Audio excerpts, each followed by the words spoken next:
श्रीपाद भक्ति वेदांत श्रीधर महाराज जी का बहुत बहुत धन्यवाद। हम अनुभव कर पा रहे थे कि महाराज जी के हृदय में कितने ही विचार उथल पुथल कर रहे हैं। वो हमें देना चाहते हैं, हम भी लेना चाहते हैं, पर समय क्या है कि हाथ से निकला जा रहा है। बड़ी ही समय सीमा का हम पालन कर रहे हैं, तो उनको रोकना पड़ा। उनके लिए, इसके लिए हम उनसे क्षमा भी चाहते हैं, परंतु क्या करें, समय हम पहले ही घोषणा कर चुके हैं कि वक्ता अनेक हैं और समय सीमित है।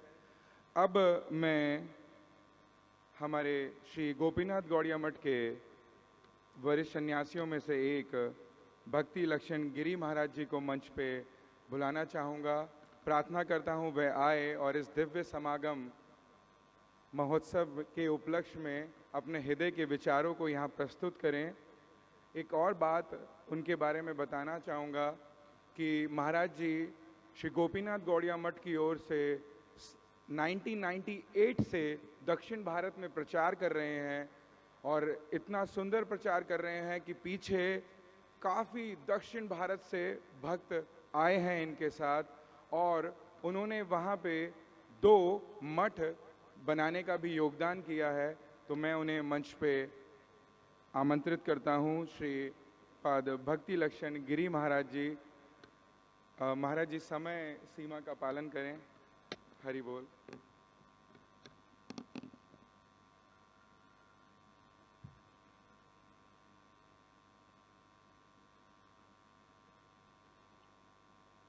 ओम ज्ञानतिमिरान्धस्य ज्ञानाञ्जनशलाकया चक्षुरुन्मीलितं येन तस्मै श्रीगुरवे नमः।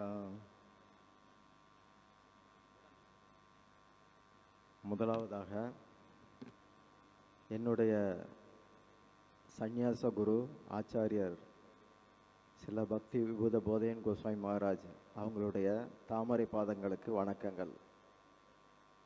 அடுத்து தீக்ஷா குருவாக இருந்த சில பக்தி பரமாத் பூரி கோஸ்வாமி தாக்கூர் அவங்களுக்கும் என்னுடைய வணக்கங்கள், நமஸ்காரங்கள்.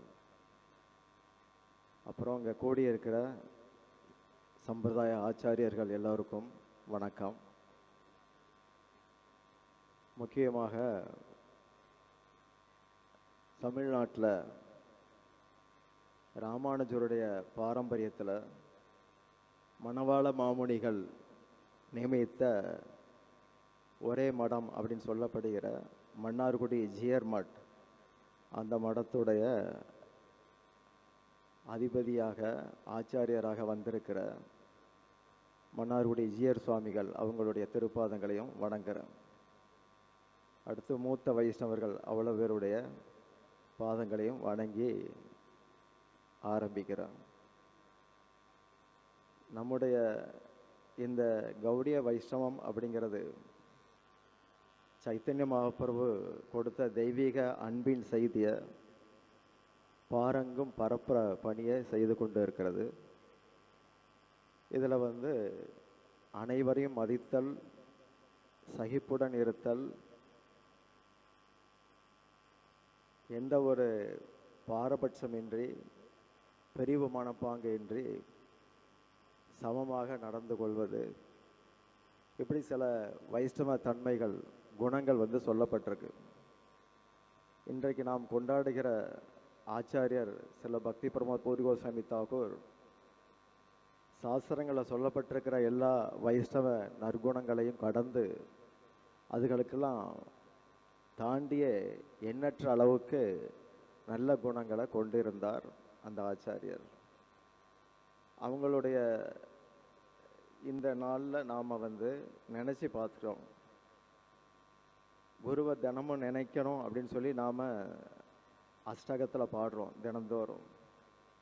தினமும் அவங்கள நினைக்கிறது நமக்கு ஒரு எல்லா மங்களங்களையும் தரக்கூடியதாக இருக்கிறது. நம்முடைய பாரம்பரியத்தில் நாரதமுனி ஒரு பெரிய ஆச்சாரியர்.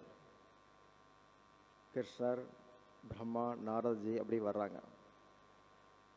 வேதங்களில், சாஸ்திரங்களில் பரம்பொருள் இறைவன் வந்து 3 விதமாக கணிக்கப்படுகிறார், ஆன்மீகவாதிகளால் சொல்லப்படுறார். அதை நம்ம கேள்விப்பட்டிருக்கிறோம், பிரம்மேதி பரமாத்மேதி பகவானிதி அப்படின்னு. பிரம்மம், பரமாத்மா, பகவான். அப்போ இதையெல்லாம் நமக்கெல்லாம் வெளிப்படுத்த நம்முடைய முந்தைய ஆச்சாரியர் நாரதர் வந்து பிரம்மத்துக்கு எங்கும் நிறைந்த பிரம்மம், அதுக்கு உதாரணமாக ஒரு பக்தரை தேர்வு செய்தார். அவர் தான் பிரகலாதன், நாம் சரிதத்தில் பார்க்கிறோம். அடுத்து பரமாத்மா அப்படிங்கிற தத்துவத்தை உணர்த்துறதுக்கு நாரதர் வந்து துருவனை தேர்ந்தெடுத்தார், துருவ மகாராஜா.